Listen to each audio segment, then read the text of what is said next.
नमस्कार, स्वागत है आपका। चलिए आज एक छोटी सी कहानी से शुरुआत करते हैं। रवि की कहानी। रवि अपनी नई जॉब के लिए एक सेविंग्स अकाउंट खुलवाने बैंक पहुंचा है। सारे डॉक्यूमेंट्स उसके पास हैं और उसे लग रहा है कि बस मिनटों का काम है। लेकिन जैसा कि अक्सर होता है, जो काम सबसे आसान लगता है ना, वही सबसे बड़ी मुसीबत बन जाता है। देखते हैं कैसे। और बस बैंक में बैठे अधिकारी ने उससे कहा, सर आपका पैन इनऑपरेटिव हो गया है, आधार से लिंक नहीं है। बस इन चंद शब्दों ने रवि के आसान से दिन को एक बड़ी उलझन में बदल दिया। ये सिर्फ एक जानकारी नहीं थी, ये तो एक तरह की चेतावनी थी कि उसकी पूरी फाइनेंशियल दुनिया पर ब्रेक लगने वाला है।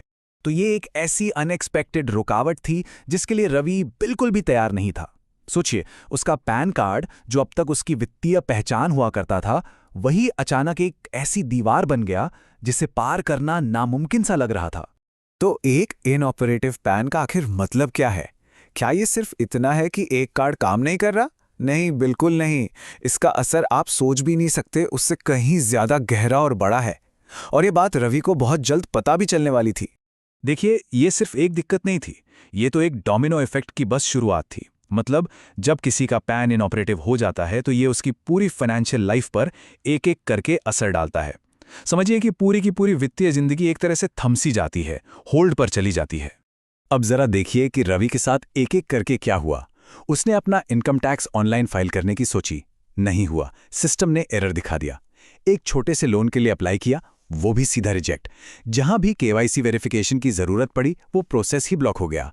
और नया बैंक अकाउंट खोलना, वो तो सवाल ही पैदा नहीं होता था। तो सबसे जरूरी बात यह है कि बस एक छोटा सा टूटा हुआ लिंक किसी की भी पूरी फाइनेंशियल पहचान को फ्रीज कर सकता है। इससे यह भी पता चलता है कि हमारी डिजिटल दुनिया असल में कितनी ज्यादा जुड़ी हुई है और एक छोटी सी चूक भी कितनी महंगी पड़ सकती है। और इस पूरी समस्या को और भी ज्यादा गंभीर बनाती है एक आने वाली डेडलाइन।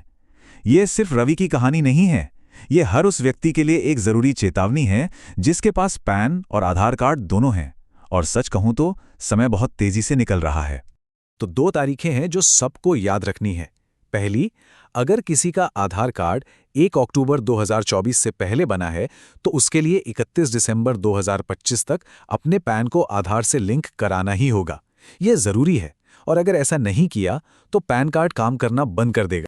31 दिसंबर 2025, इस तारीख को अपने दिमाग में बैठा लीजिए। इसे ध्यान में रखना बहुत बहुत ज्यादा जरूरी है। ये वो डेडलाइन है जिसे नजरअंदाज करने के नतीजे काफी गंभीर हो सकते हैं, और ये बस आने ही वाली है। लेकिन इतनी टेंशन के बीच घबराने की जरूरत नहीं है, क्योंकि हर मुश्किल का कोई ना कोई हल जरूर होता है। और इस उलझन से निकलने का भी एक सीधा रास्ता है। जब रवि पूरी तरह से परेशान हो गया था, तब उसे भी एक समाधान मिला। उसके एक दोस्त ने उसे सलाह दी, जाओ ODS CSC centre Orange Digital Seva में, वहां सब काम जल्दी और सही होता है।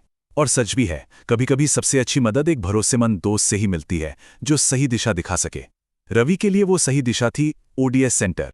तो अब सवाल ये है कि ये ऑरेंज डिजिटल सेवा यानी ओडीएस आखिर है क्या? देखिए, ये एक ऐसा सर्विस सेंटर है जिसे खास तौर पर इसी तरह के डिजिटल कामों में मदद करने के लिए बनाया गया है। क्योंकि होता क्या है, कई बार ऑनलाइन प्रोसेस में टेक्निकल दिक्कतें आ जाती हैं या फिर हमें पूरी जानकारी नहीं होती। ओडीएस इन्हीं सब समस्याओं को जल्दी और सही तरीके से हल करता है। अब फर्क देखिए, बिना ओडीएस के क्या हो रहा था? सिर्फ उलझन थी, गलतियां हो रही थी और पूरी फाइनेंशियल जिंदगी ठप पड़ गई थी। लेकिन ओडीएस के साथ क्या हुआ? एक गाइडेड प्रोसेस मिला, मतलब कदम कदम पर मदद मिली, जिससे काम जल्दी सुलझ गया और पैन कार्ड फिर से एक्टिव हो गया। और इस तरह रवि को न सिर्फ अपनी फाइनेंशियल एक्सेस वापस मिली, बल्कि मन की शांति भी मिली, जो सबसे जरूरी है। ओडीएस उसके लिए एक भरोसेमंद डिजिटल पार्टनर साबित हुआ, जिसने उसकी मुश्किल को आसानी में बदल दिया। तो नतीजा क्या रहा? अच्छी खबर यह है कि रवि का पैन अब एक्टिव है, समस्या हल हो गई। जो मुश्किल एक बड़ी दीवार की तरह लग रही थी, वो अब सुलझ चुकी थी। देखिए, जब सही मदद मिलती है तो चीजें इतनी ही आसान हो जाती हैं। और यही ओडीएस का वादा है।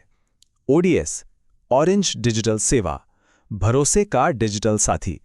ये सिर्फ एक सर्विस सेंटर नहीं है, बल्कि एक ऐसा डिजिटल पार्टनर है जिस पर भरोसा किया जा सकता है। तो अगर कोई भी इस तरह की समस्या से बचना चाहता है या और जानकारी चाहता है, तो ओडीएस से जुड़े रहना एक अच्छा आइडिया है। उनके यूट्यूब चैनल को सब्सक्राइब किया जा सकता है, इंस्टाग्राम पर फॉलो किया जा सकता है या मदद के लिए उनसे सीधे संपर्क भी किया जा सकता है। तो आज की इस जानकारी को खत्म करने से पहले एक सवाल है जिस पर सोचना जरूरी है। हमारी डिजिटल जिंदगी हमारे लिए बहुत जरूरी है ना? पर क्या ये पूरी तरह से सुरक्षित है? इस पर एक बार जरूर गौर कीजिएगा।